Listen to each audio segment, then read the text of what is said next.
Bismillahirrahmanirrahim. Assalamualaikum warahmatullahi wabarakatuh. Semoga kita semua dalam keadaan sehat walafiat dan dalam lindungan Allah Subhanahu wa Ta'ala, Tuhan Yang Maha Esa. Pada kesempatan ini, saya, Caroline SP, akan menyampaikan materi tentang persilangan di hibrid untuk siswa-siswi kelas 9 semester 1.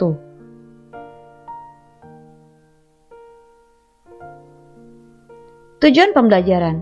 Setelah menonton video, siswa dapat menentukan rasio genotip dan fenotip persilangan di hibrid sesuai hukum pewarisan sifat.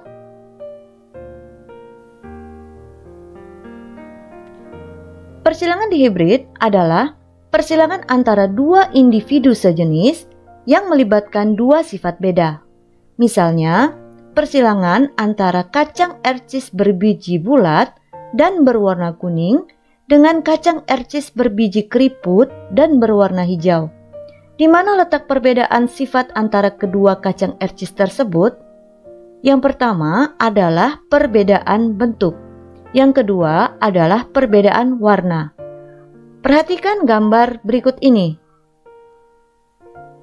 Kacang ercis yang pertama berbiji bulat, sedangkan kacang ercis yang kedua berbiji keriput. Kacang yang berbiji bulat bergenotip B besar B besar, sedangkan yang berbiji keriput bergenotip B kecil B kecil. 2. Perbedaan warna. Kacang yang pertama berwarna kuning, sedangkan kacang yang kedua berwarna hijau. Warna kuning disimbolkan dengan genotip K besar K besar, sedangkan warna hijau disimbolkan dengan genotip K kecil K kecil. Dengan demikian, persilangan ini dikatakan persilangan hibrid karena memiliki dua sifat beda. Cara menentukan gamet yang bergenotip homozigot.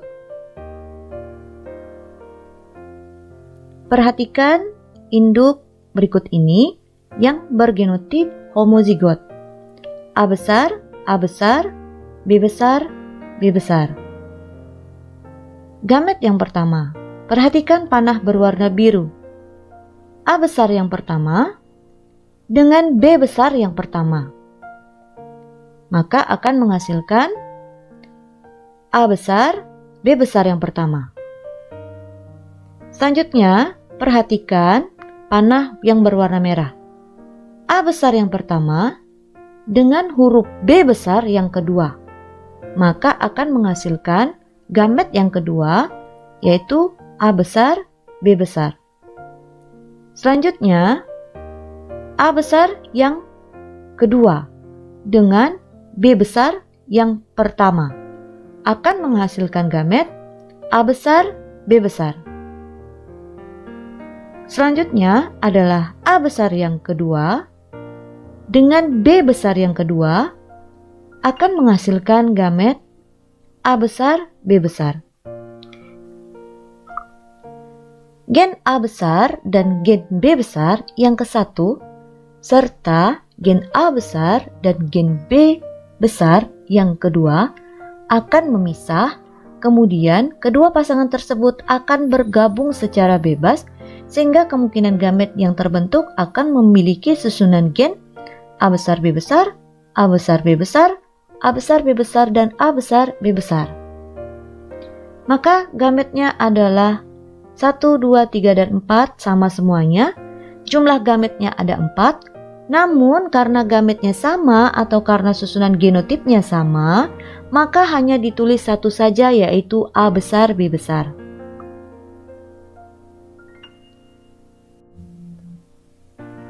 Cara menentukan gamet yang bergenotip heterozigot. Misalnya, A besar, A kecil, B besar, B kecil. Gamet yang pertama, perhatikan panah yang berwarna biru. A besar dengan B besar menghasilkan gamet A besar, B besar. Perhatikan panah warna merah. A besar dengan B kecil menghasilkan gamet A besar, B kecil. Yang ketiga, A kecil dengan B besar menghasilkan gamet A kecil, B besar. Yang keempat adalah A kecil, B kecil, sehingga dihasilkan gamet A kecil dengan B kecil. Pada induk yang memiliki genotip A besar A kecil B besar B kecil, maka gen A besar dan gen A kecil serta gen B besar dan gen B kecil akan memisah. Kemudian, kedua pasangan tersebut akan bergabung secara bebas sehingga kemungkinan gamet yang terbentuk akan memiliki susunan gen 1. A besar B besar, 2. A besar B kecil, 3. A kecil B besar, dan yang keempat adalah A kecil B kecil. Jumlah gamet ada 4. Macam gamet atau jenis gametnya juga ada 4. Karena gamet ke-1, 2, 3, dan 4 genotipnya berbeda, maka keempat gamet tersebut harus ditulis. Contoh persilangan yang dilakukan Mendel. Mendel mengawinkan 2 kacang kapri yang memiliki 2 sifat berbeda. Salah satu kacang kapri berbiji bulat dan berwarna kuning, sedangkan pasangannya berbiji kisut dan berwarna hijau. Berdasarkan pengamatan yang telah dilakukan sebelumnya, Mendel menetapkan genotip untuk berbiji bulat dan berwarna kuning dengan genotip B besar, B besar, K besar, K besar bersifat dominan, dan kacang kapri berbiji kisut dan berwarna hijau dengan genotip B kecil, B kecil, K kecil, K kecil, dan bersifat resesif. Jika dijadikan contoh soal, maka akan sebagai berikut. Disilangkan kacang kapri berbiji bulat dan berwarna kuning, B besar, B besar, K besar, K besar, dengan kacang kapri berbiji kisut dan berwarna hijau, B kecil, B kecil, K kecil, K kecil. Jika F1 disilangkan sesamanya, bagaimanakah rasio genotip dan fenotipnya pada F2-nya?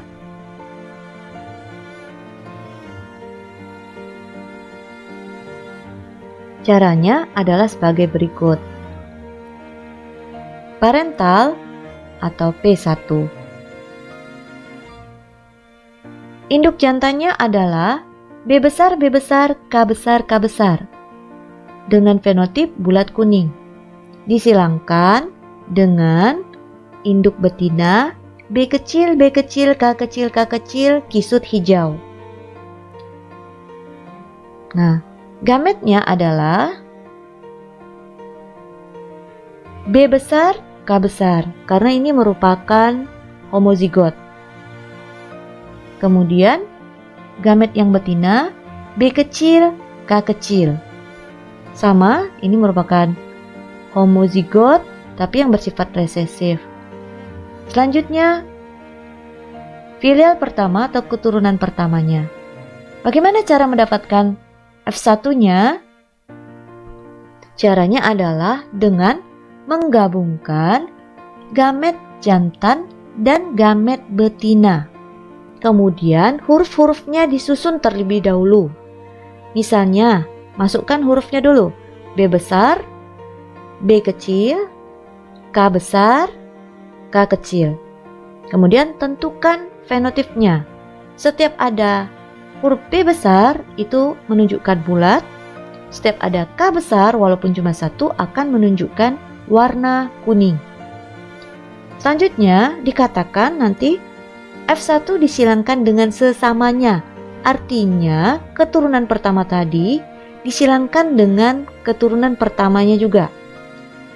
Nah, parentalnya untuk parental kedua, P2 itu adalah parental kedua.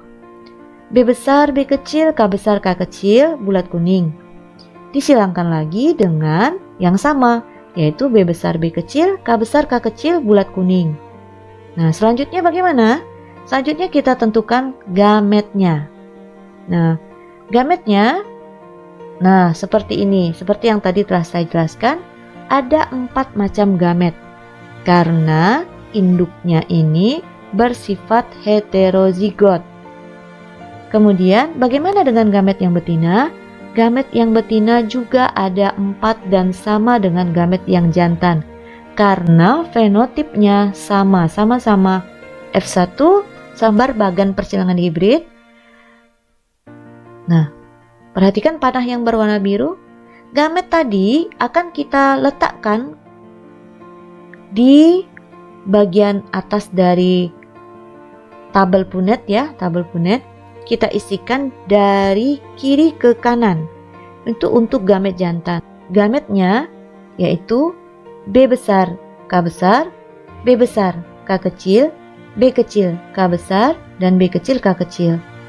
Kemudian untuk yang gamet betina dituliskan dari atas ke bawah, kita urutkan.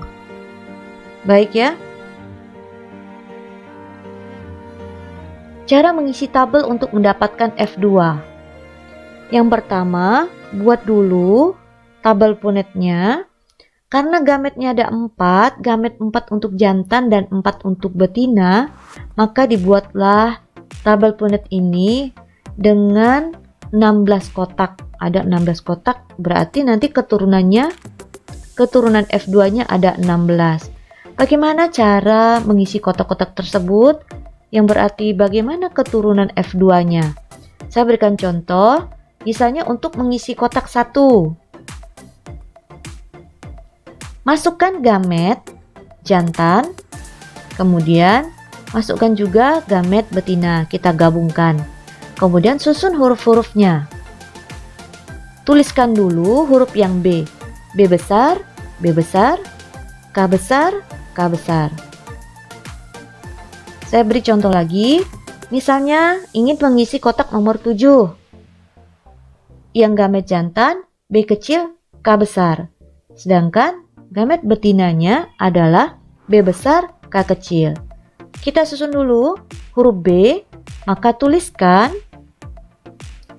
B besar, B kecil, K besar, K kecil. Jadi tuliskan dulu huruf B-nya, baru huruf K, kemudian yang dituliskan adalah huruf yang besarnya terlebih dahulu, baru menuliskan huruf yang kecil.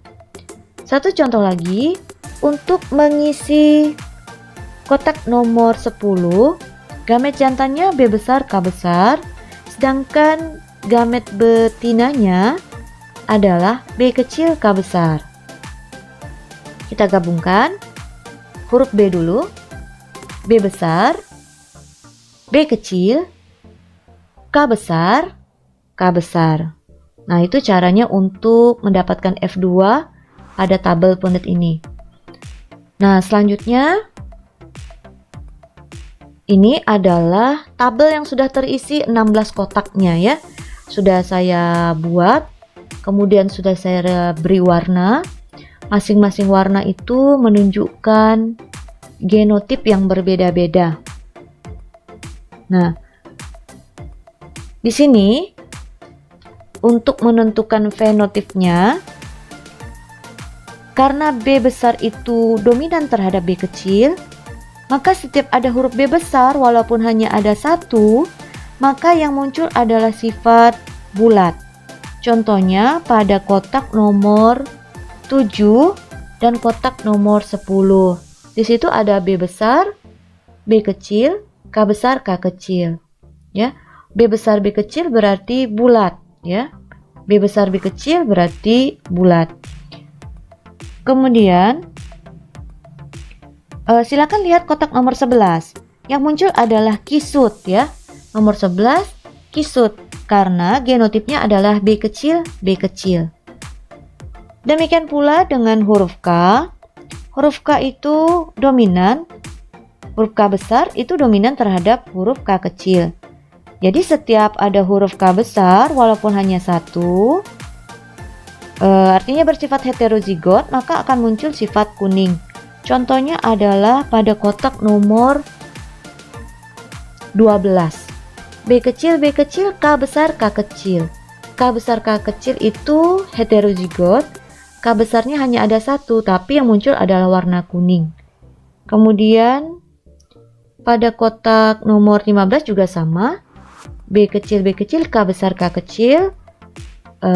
Yang muncul adalah warna kuning. Kemudian dari kotak ini ada 9 genotip yang muncul. Ada 9 genotip, sudah saya bedakan dengan warna-warna. Kita lanjutkan dulu. Nah, ini adalah rasio genotip dan fenotip dari persilangan dihibrid. Dari 16 kotak tadi didapatkan ada 9 genotip yang muncul. Yang pertama adalah B besar, B besar, K besar, K besar. Itu ada pada kotak nomor 1. Yang kedua adalah B besar, B besar, K besar, K kecil. Itu ada pada kotak yang saya beri warna kuning, nomor 2 dan 5. Kemudian B besar, B kecil, K besar ada 2 juga pada kotak nomor 3 dan 9. Kemudian B besar, B kecil, K kecil ada 4. Itu dapat dilihat pada kotak nomor 4, 7, 10, dan 13. Selanjutnya, B besar, K kecil hanya ada 1 pada kotak nomor 6. Kemudian, B besar, B kecil, K kecil pada kotak nomor 8 dan 14. B kecil, K besar pada kotak nomor 11. B kecil, K kecil pada kotak nomor 12 dan 15. Dan yang terakhir adalah B kecil, K kecil. Itu pada kotak nomor 16. Ya, itu adalah rasio genotipnya. 1:2:4:1:2:1. Jadi demikianlah rasio genotipnya. Kemudian rasio fenotip. Masih ingat rasio fenotip artinya perbandingan antara sifat yang terlihat atau sifat yang dapat kita amati dari luar. Yang muncul adalah bulat kuning, bulat hijau, kisut kuning, dan kisut hijau. Itu bisa kita hitung, ada 9 yang bulat kuning, ada 3 yang bulat hijau, ada 3 yang kisut kuning, dan ada 3 yang kisut hijau. Bisa kita lihat dari kotak yang sebelumnya tadi yang ada 16 kotak. Selanjutnya, bagaimana cara menentukan fenotipnya? Nah, caranya seperti ini. Parentalnya ada 2, bulat kuning dan kisut hijau. Jadi, fenotip apa saja yang bisa muncul? Dari induknya atau parentalnya sudah ada 2 fenotip, yaitu bulat kuning dan kisut hijau. Fenotip lainnya bisa kita peroleh dengan cara seperti ini. Kita buat seperti ini. Bulat, kisut. Bulat kuning, bulat hijau. Kisut kuning, kisut hijau. Ya. Jadi ada 4 yang muncul, bulat kuning dan kisut hijau. Yang saya beri warna kuning ini merupakan fenotip dari induknya. Kemudian ada 2 fenotip baru yang muncul, yaitu bulat hijau dan kisut kuning. Ya, jadi ini cara untuk menentukan fenotip pada persilangan ini. Selanjutnya persentasenya. Persentase biji bulat kuning tadi ada 9/16. 16 itu kotak yang muncul tadi, ada 16 hasil keturunan F2. Jadi 9 kita bagi 16 dikali 100%, diperoleh hasil 56,25%. Kemudian berapa sih yang biji bulat hijau? Biji bulat hijau itu 3/16 dikali 100%, diperoleh 18,75%. Untuk yang keriput kuning 3/16 dikali 100%, diperoleh 18,75%. Dan yang keriput hijau adalah 1/16 dikali 100%, diperoleh hasil 6,25%. Nah, berdasarkan hasil yang tampak pada keturunan F2 ini, Mendel menyimpulkan bahwa pada saat pembentukan gamet, alela atau variasi gen yang menentukan karakter-karakter berbeda dapat bergabung secara bebas satu sama lain. Misalnya suatu induk yang memiliki genotip B besar, B kecil, K kecil yang tadi di persilangan, maka gen B besar dan gen B kecil serta gen K besar dan gen K kecil akan memisah. Kemudian kedua pasangan tersebut akan bergabung secara bebas, sehingga kemungkinan gamet yang terbentuk akan memiliki susunan gen B besar K besar, B kecil K kecil, B besar K besar, B kecil K besar, dan B kecil K kecil. Kesimpulan ini selanjutnya dikenal dengan hukum 2 Mendel atau disebut juga dengan hukum penggabungan bebas, ya. Inilah pembelajaran materi di hibrid pada hari ini. Semoga dapat dipahami dengan baik. Sampai bertemu kembali pada materi selanjutnya tentang 1. Pewarisan sifat pada manusia, 2. Kelainan sifat pada manusia yang diturunkan, yang ketiga penerapan pewarisan sifat dalam pemeliharaan tanaman dan hewan. Saya akhiri. Assalamualaikum warahmatullahi wabarakatuh.